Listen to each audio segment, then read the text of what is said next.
They say absence makes the heart grow fonder, but today on the Grace Life podcast, we're talking about how sometimes absence can actually make the heart grow stronger. Do you tune out, turn away, or hit skip when you hear the word fasting? Does it feel extreme or only for the really religious? If I'm being honest, today's episode is a convicting one for me, but in a good way. We hope it is for you too. Let's dive in. Before we begin, we want to say thank you to Nav Press, publisher of Donald Whitney's practical book, Spiritual Disciplines for the Christian Life, for partnering with us for today's episode of the podcast. 1 Timothy 4:7 says, "Discipline yourself for the purpose of godliness." And this is the theme of Whitney's book. He unpacks why we pursue the disciplines and then helps us apply them in practical ways. We're so grateful for the insight this book has provided for this season of the podcast, and we think you'll find it invaluable too. Visit navpress.org/spiritual disciplines to learn more.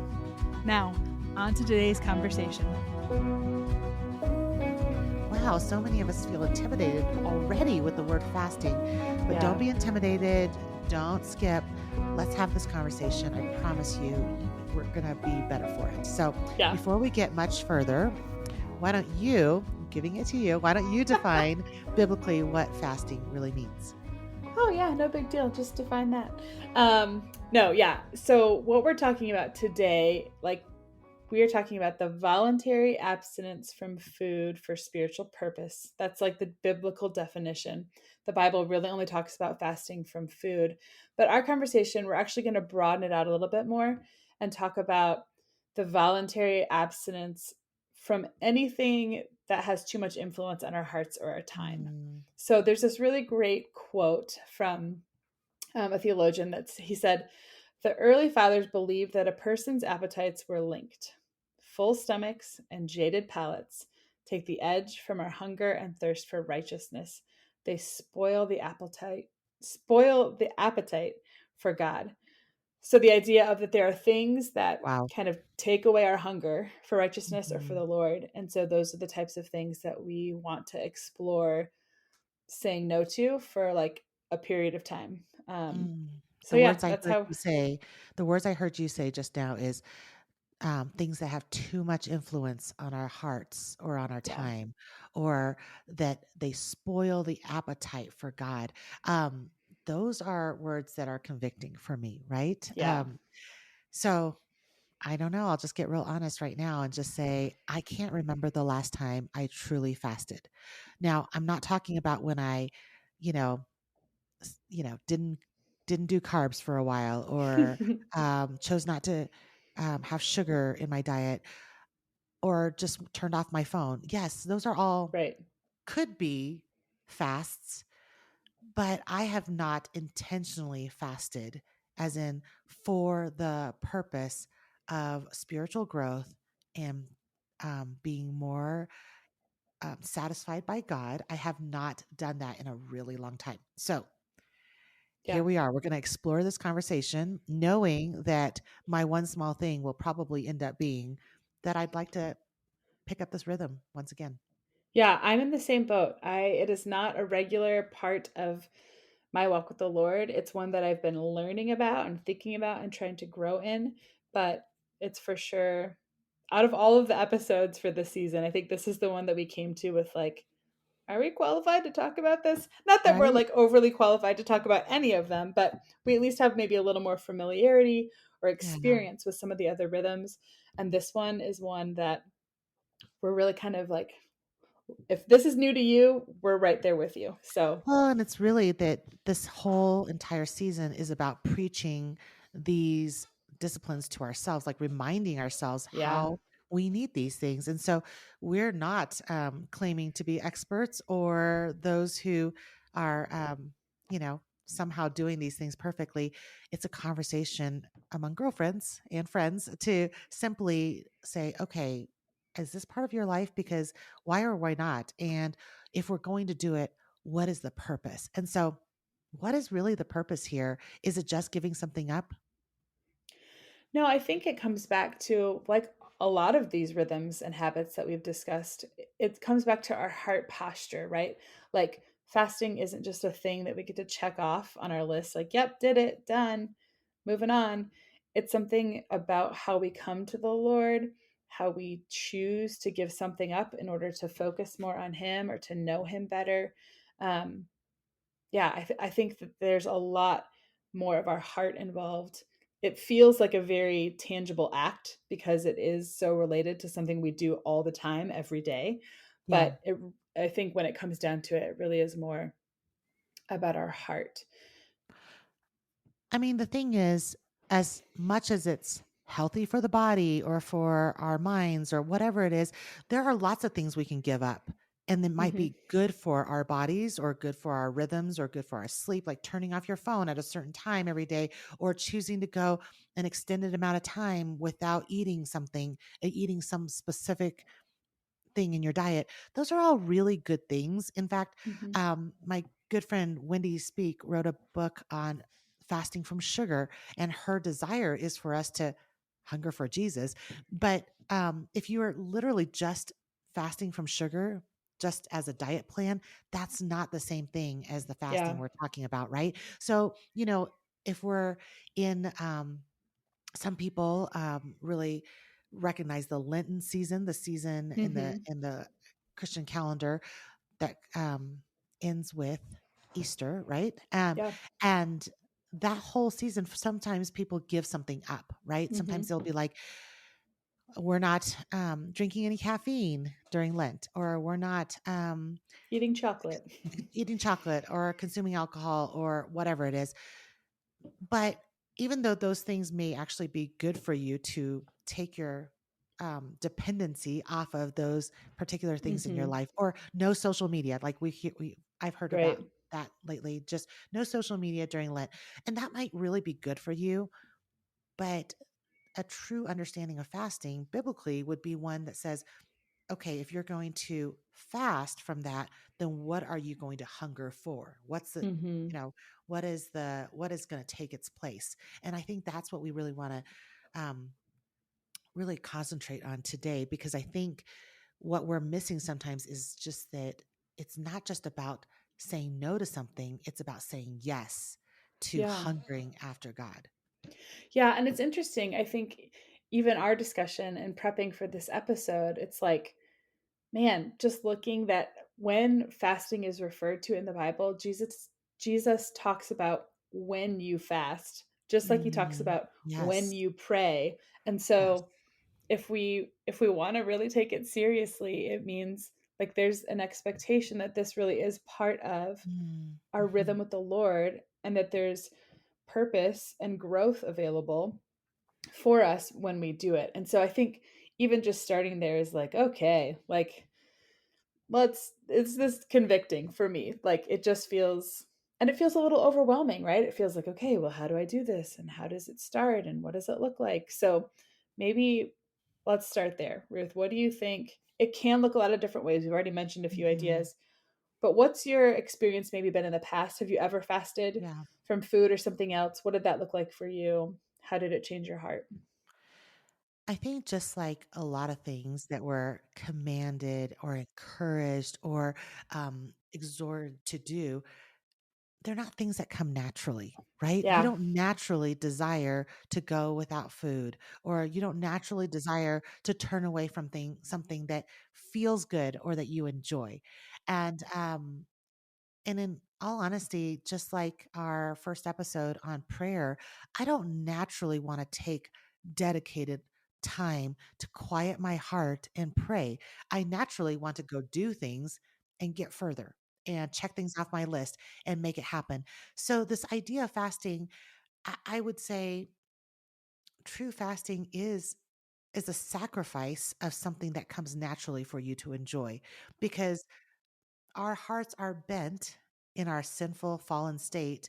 Our hearts are bent to want to consume as much as possible, physically or spiritually speaking, or emotionally speaking, consume as much as possible that which we think will satisfy us. And so I'll just pause real quick and say, let me just name off a couple of things that Ruth Joe Simons will think. I'll just be honest. Let's tackle a few things that I personally think sometimes can satisfy me. So, I'm naturally prone to wanting to turn to um, something in the pantry. Let's talk food first. Something Mhm. munchy, something quick, something with no zero nutritional value. I also turn easily to entertainment, right? Wasting my Yeah. time on a device when I don't want to deal with um, I think among writers, it's so obvious to me when I'm avoiding writing because the cursor will be blinking at the top of a blank document and I'll be like, "Oh, I really got to go and respond to all these messages and my inbox is so full." Right? Yeah. So it comes naturally for me to go take care of things or to go be totally engrossed in entertaining social media things. It's also really it comes natural for me to indulge. It's really natural for me to want to have as much of something as possible so that Mm. I don't have to feel hunger and I don't have Yeah. to feel empty or sadness or longing. I think most of Yeah. us know that you come to the end of a night if you're by yourself in a quiet room. There's a longing that creeps up in our hearts that sometimes is hard, right? We had a silence and solitude episode. Mhm. So many of us struggle to have that quiet, utter silence with the Lord because that's such a vulnerable place to be. Sometimes we're filling our minds with constant information and constant resources that we don't get quiet. So, those are just a couple of things that I'm not saying all those things merit fasting, but fasting from, but I do feel like we sometimes forget that the goal is to take what comes naturally for us to indulge in and to constantly turn to for satisfaction and say, I'm going to go without this naturally satisfying thing, whether it be entertainment or shopping or food or indulgence, and turn instead to welcoming that hunger and that longing that you just read about from that theologian, that to welcome the hunger and longing that we were created to have for God Himself. Yeah, well, and I think especially in our, like, Western culture, American society, like, indulgence is the name of the game, right? Like, Mhm. if a little bit is good, then a lot is better. Like, Yeah. I want all the things, and I want as much of it as I can think about. We don't, as a culture or a society, practice limiting or abstaining from anything very well. Like, it's Mhm. just not it's not the fabric of culture. And then if we look even further, it's not the fabric of our humanity, right? Like you said, Mhm. we're kind of naturally prone to wanting more, to holding on, to hoarding, to having kind of clenched fists around all of the things that we possess. So to say, like, hey, my regular rhythm is to eat 3 times a day, and that's really important. And it is, like, it's not that it's not, and there are health reasons. I don't want anyone to hear this episode and feel like, "Oh my gosh, like, I have to abstain from food and it has to look like XYZ," because it can be different for other people, your health needs, all of those pieces.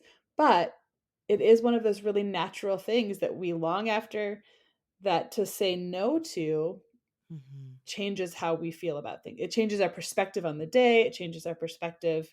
It's Mhm. like that jolt that helps us recognize what's happening in the spiritual realm, like in our walk with Jesus. I don't know if this is a good example, but when we went through the pandemic, we all had to abstain from actually communing with others. Yeah. Not voluntarily, we didn't want to. That was forced upon us, but there was a clarity for so many of us to in recognizing like we need people, right? Yeah. Or there was a clarity when we stopped traveling to realize like, wow, I have not given enough of my attention at home because I'm Yeah. constantly filled with so many other things that take me away from my daily responsibilities. So Yes. there's a clarity that happens when something else that we rely on is removed, Mhm. right? That's the bottom line, is that sometimes we can think clearly about how it really is and what we're actually longing for when what we constantly turn to is taken away. So the truth is, nothing we're saying that is worth fasting from is necessarily a bad thing. Now, maybe, absolutely, you need to turn from that's a whole other conversation, right? If there's sin in our lives, yes, turn Yes. from that forever. Like Right away. turn from that. If it's like in a an illicit pleasure, or if it's something Yes. that doesn't honor the Lord, then don't just fast, like turn away from that forevermore. But when we're talking about fasting, we're talking about things that God's provided. They're good things, even. They might Mhm. even be like, there's nothing wrong with entertainment, Netflix, Mhm. watching sports, or hanging out with friends, or Or a going delicious to the, meal. yeah, Like, delicious meal, or having your favorite things. Those are yeah. all not bad things. It's just that our hearts can easily get wrapped up in finding those things more satisfying than God. And so, yeah, I think for me, the realization is that I have not included, and this is just me being real honest here. Like, we came to this episode and I was like, can we really talk about this? Because I have not included this in my life in quite some time. I have not said no for an extended period of time to something that Yeah. would cause me to long and hunger after God in a very clear way, because that Mhm. hunger would drive me there. And so, yeah, that's something I'm really wrestling with. Yeah, I think that example from the pandemic, it really is the title of the episode, right? Like, absence makes the heart grow fonder is what we've always heard, which is true. But in the case of if we're intentionally saying no, absence can make our heart stronger for the Lord. So in Matthew 6, Jesus is, this is right after the Lord's Prayer, and he is talking to the disciples, and he says this about fasting. And when you fast, do not look gloomy like the hypocrites, for they disfigure their faces that their fasting may be seen by others. Truly I say to you, they have received their reward.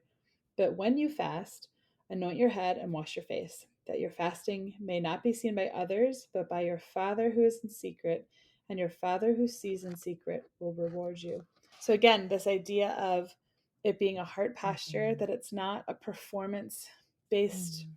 practice that you have to like tell everybody, like, oh, I'm fasting today. It's so hard.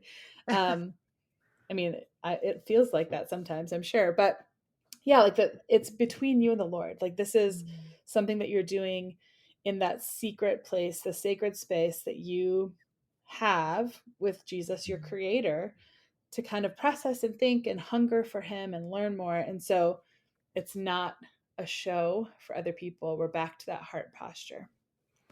I think another way I'm thinking about it is, and tell me if I'm okay in describing it this way, but it's a disciplining of our bodies so that we can rightly experience the reality of our relationship with the Lord. That's a great It's way a to put it, I think. disciplining of our bodies so that we can rightly experience our relationship with the Lord, which makes me think of what Piper says about it. He says, at its root, and he's talking about fasting. Piper says, at its root, fasting is the hunger of a homesickness for God. So Hmm. the truth is, we were made to have our home with God. And when we are not near and close, and even on this side of heaven, there will be a true homesickness when we're walking this earth and when Yeah. we're not with Him in true presence, but only through His presence with us through the Spirit. We're not with Him physically; we are with Him in presence. And when we fast, it's a disciplining of our bodies to more clearly recognize the real state of our relationship with God, that we need Him and that we are hungry for Him and that only He can satisfy. Yeah, for sure. Okay. So we're down to the nitty gritty, and it's kind of the question that I've been dreading since we started, because I know we're going to have to talk about practical steps. But before we get there, let's wrap up like we do usually with our questions. Like, what is the gospel truth when it comes to fasting, and why does it matter? And then what's our one small thing that we can start with? And we talk about one small thing because we're not talking about huge, like, I'm going to do a week long fast. Like, maybe that is your step. But what's the small step? that you can take that will over time change the trajectory of what you are disciplining yourself to do, the rhythms that you're incorporating. So, Well, why don't I gospel take truth. the gospel truth and you can take why it matters? Okay, So the sounds gospel good. truth is ultimately that Christ came to satisfy our true hunger. And why Yeah, does it matter then? it matters because if we're not looking to Him to fulfill and satisfy that hunger, we're going to look to a lot of other things. And we're going to try and fill that space with a lot of other Mhm. things that will not satisfy. Okay, so here we are. Ruth, why don't you start with this one? What's your one small thing? What step are you thinking about to help incorporate that Mhm. idea of fasting as a regular spiritual habit or rhythm?